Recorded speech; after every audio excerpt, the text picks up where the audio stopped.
You are chosen for beautiful things, even broken. Hey transitioning girlies, welcome back to another video. If this is your first time here, my name is Charmaine. So in today's video, I'm going to be using my phone. I have like a whole bunch of notes here. So in today's video, we are really going to be talking about some things that I will not be doing this time around, now that I done big chopped. Now, this is not my first time big chopping. This is going to be my second time big chopping. So I'll go ahead and insert a video or a picture here of what I looked like a couple of years ago when I did big chop my hair. I just woke up one day and I was just like, man, I really want my natural curls. Didn't really know anything about it. Was obviously bored because of COVID. And I decided to chop my hair off. Now, this time around, I know what I'm doing. I've been watching videos. I've been doing a lot of research. I've been reading the books, praying heavily to the Lord above to really teach me how to take care of my hair. So I had to learn what my hair needs and what it wants and just all of the things. I did a big chop a couple of weeks ago. It was literally like, I don't know, like 10, 11 o'clock at night. I just woke up and was just like, you know what? I'm ready. And I cut off about 70% of the dead hair that were on the ends. Now I still have some curls like up in the middle and some of them on the side here that still, they don't curl at the end. The right side of my hair loves me so much, and I love the right side of my hair too. I love my whole head, period. But this side of my hair just does what it's supposed to do all the time, and it just makes me so happy. So I'm trying to get this part and this part to catch up with this part. Now the back is still doing its own thing, and it's okay. We just gonna keep it going on with the journey. But I did just was like, you know, let me just go ahead and chop it off. And so I did. So this is basically what's left. I did do a twist out for the first time. So if you haven't seen that video, go ahead and look at that one to see how I did this twist out for the first time. But I did go ahead and do that. And this is kind of just what it looked like, what it came out to be. So some of the hair mistakes that I made that I'm going to be speaking about today are some things that I've done before that I am not going to be doing this time now that I done chopped my hair and then I have a little bit more knowledge. So one of the things that I was not doing before that I'm going to be doing now is deep conditioning. I was not deep conditioning my hair previously. Now, when I did do my big chop, I would just wake up in the morning, thought that I was just supposed to throw some curly cream in my hair, just put it in my hair and went on about my day. I ain't know nothing about maybe you should be using a gel. I ain't know nothing about no mousse, how I'm supposed to be washing and conditioning my hair and all of the things. I had no knowledge of that. I didn't learn about that until after I made the biggest mistake of my life, which we'll talk about. But I made a mistake and then I learned about that stuff afterwards and was trying to figure out why these products and things of that sort was not working. And I kind of figured that out along the way. But again, one of the things that I was not doing was deep conditioning. Deep conditioning with transitioning is so important with inputting that moisture into your hair and making sure that that moisture is getting inside of your hair. Now, if you're low porosity like me, we have to take the extra steps to make sure that that deep conditioner is getting into the hair strands and working with the follicles, you know, and doing what it's supposed to do. So with that, you know, I had to learn about steam and a thermal heating cap and a hooded dryer, which I have all three of those. And then just kind of see which one my hair likes the most when making sure that deep conditioner is getting up in there. That's what's going to really help with the transition that I've learned. So you want to make sure that you are deep conditioning your hair. So that is one of the things. So now to the mistake, the second thing that I will not be doing this time around, baby, that is putting an S curl in my hair. I don't know what I thought.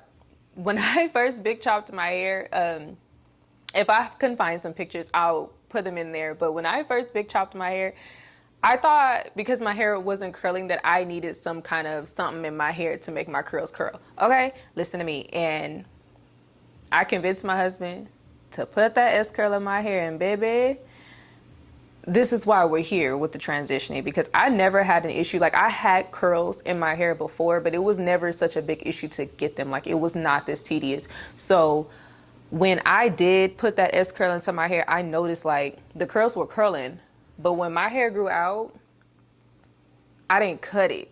I just let it grow out, and then I just kind of got over the whole little phase because I didn't know what I was doing. I had no knowledge of anything, so I was just like, okay, I'm just gonna go back to a silk press.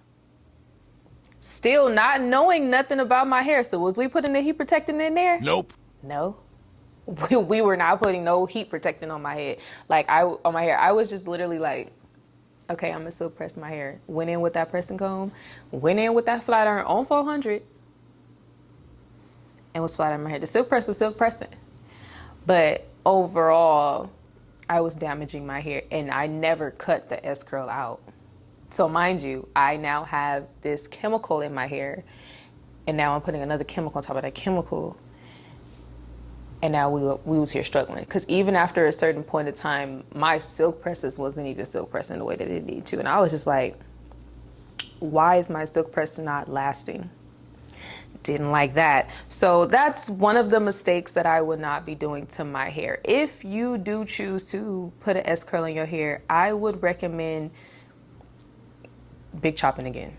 Like when you get to a point where it's like, okay, I feel like this is my hair and then this is the S curl, cut the whole S curl off. My cousin actually had told me, she was like, oh my gosh, your hair is curling, all the things. And I was like, yeah, I put an S curl in, blah, blah, blah. She's like, why did you put an S curl in? You're gonna have to cut it. I'm like, I have to cut my hair. And she was right. I was gonna have to cut it. And I did not cut it. So this is why we're here transitioning now.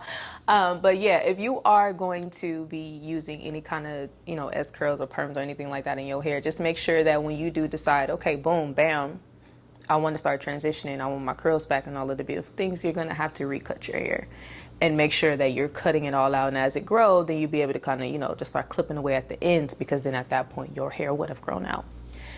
But I would not be doing that this time, so it don't even matter. The next thing I will be doing is trimming. Before, I was not getting my ends clipped, which is so weird because my mom stayed up on my trims, and when I stopped going to her to get my hair done and I started doing it on my own, trimming my hair was just something that I just did not take to, and I just weren't getting them. So I was trying to figure out why this part of my hair was like soft, and then when I get down here, it feels all rough and brittle. Like, I don't know, you can literally see the split ends like in my hair. It was so crazy, but I wasn't getting my trims regularly every 8 to 12 weeks as I should have been. So this time around, we are trimming the ends. And now that I have learned how to trim the ends and do it correctly, I'll be trimming my ends, okay? Another thing is that I'm looking for that I did not do before is looking for a professional curly specialist. Now, I'm on the hunt for one right now. With this, I literally just cut my hair, bro, and I kind of feel like that's why certain parts is not doing what it's supposed to do. So I'm gonna let it grow out a little bit while I'm still, searching for one. And when I find one, I'm gonna go to her so I can get a really good little volume diva cut. I believe that's what it's called.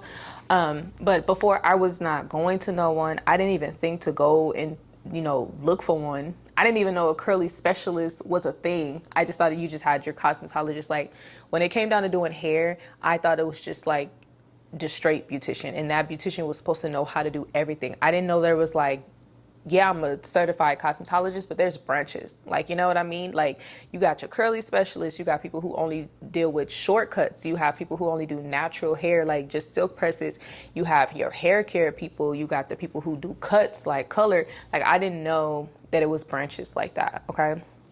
I just thought if you was a cosmetologist, you was doing everything. And again, knowledge is key, babe. So the more I went on to research and found that out, I was just like, oh, I could have went to somebody a couple of years ago and they could have told me what I should have been doing and I would have been just fine.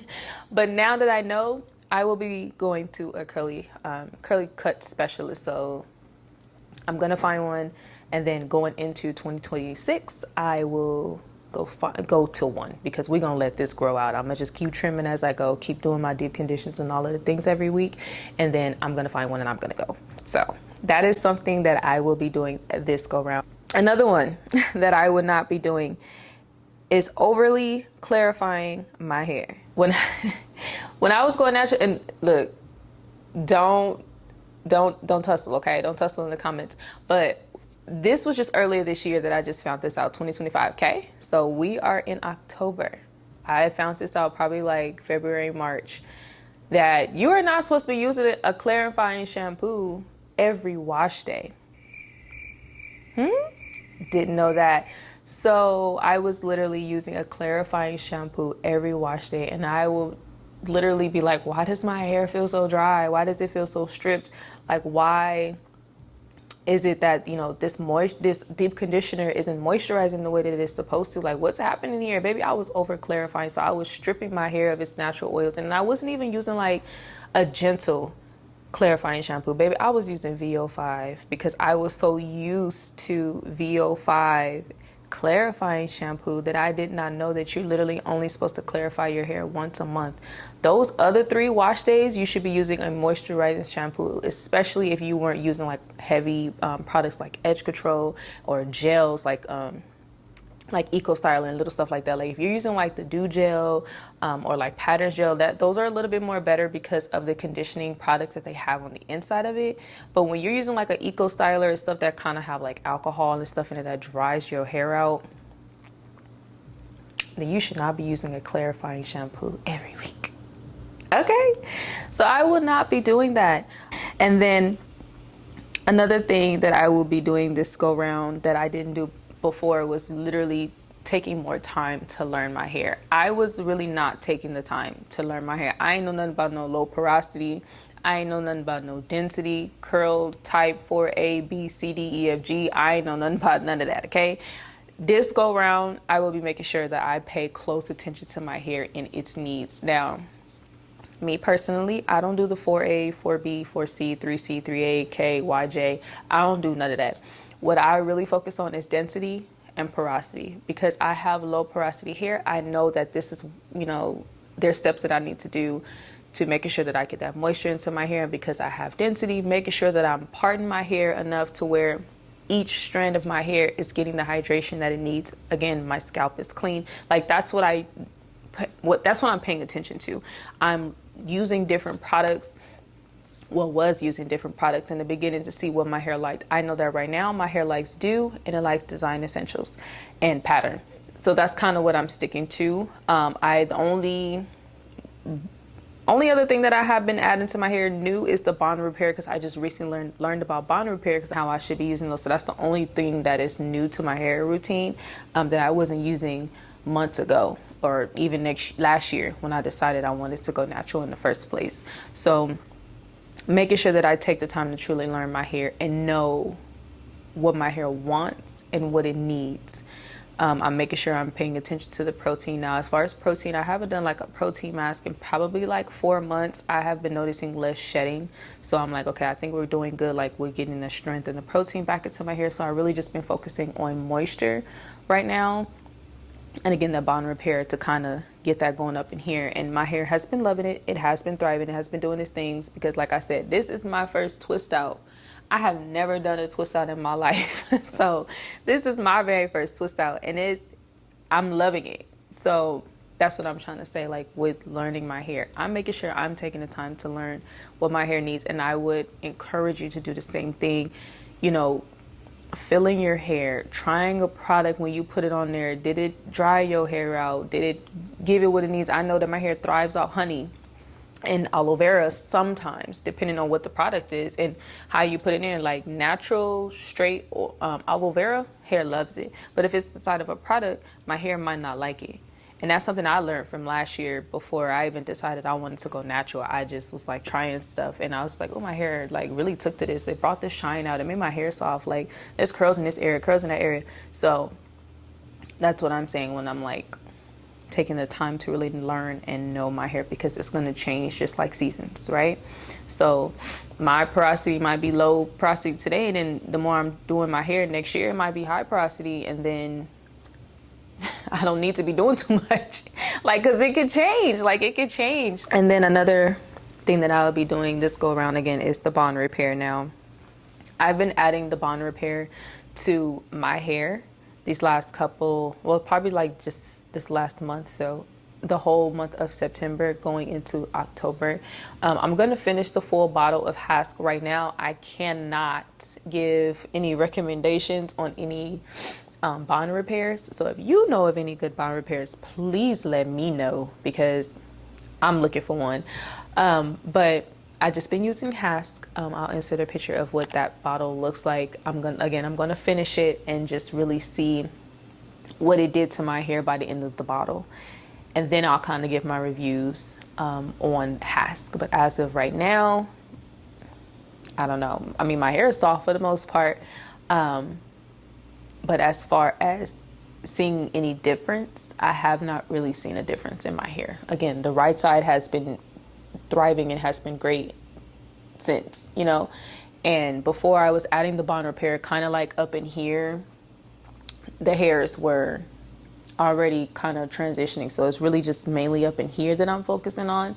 So we're just gonna see how that goes. We're just gonna see. And then I know I've been wanting to try a Redken. They have a bond repair, you know, to kind of work on that up in there. So I'll go ahead and try that too. So these are the things that I will be doing this time that I did not do before, and some things that I will not be doing this time that I did last time. All right. So girl, I will chat it up with you later. That is going to be the end of this video. I really hope that you guys enjoyed it. Don't forget to like, comment, and subscribe to your girl's channel, and we'll chat it up in the next video, okay? All right, girl. Bye.